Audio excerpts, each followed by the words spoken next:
السلام عليكم.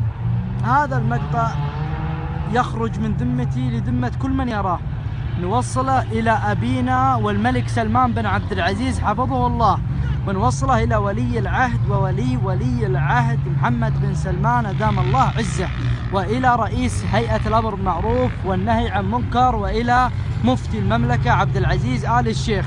حنا في تاريخ 29 في سنة 37 بندخل في 38. انظروا ماذا يحدث في الثمامة يا أخوان.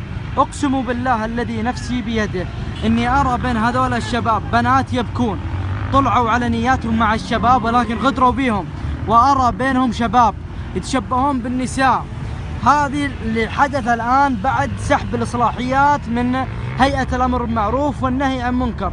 قسما بالذي لا إله إلا هو إنكم ترون بين هذول السيارات شيء لا يعلم فيه إلا الله سبحانه. حنا الآن في الساعة 3 الفجر، الثلث الأخير، الله نازل يقول هل من داعي يستجيب له. ولكن الآن كما ترون شباب، لا دوريات ولا مرور ولا هيئة الأمر بالمعروف ولا النهي عن منكر. أقسم بالله إني دخلت من هذول الشباب تفطر قلبي. رأيت من البنات اللي يبكون، ورأيت من الرجال أو الشباب اللي متشبهين بالنساء. أين رجال الهيئة؟ لن نومه، لن نضع اللوم عليهم لأنهم سحبت صلاحيات منهم، ولكن هذه الرسالة: اللهم لا تظهر من ذمتي، اللهم لا تظهر من ذمتي، اللهم لا تظهر من ذمتي، لذمة كل من يراه ولا يرسله، وصلوه للمسؤولين. اليوم الخميس.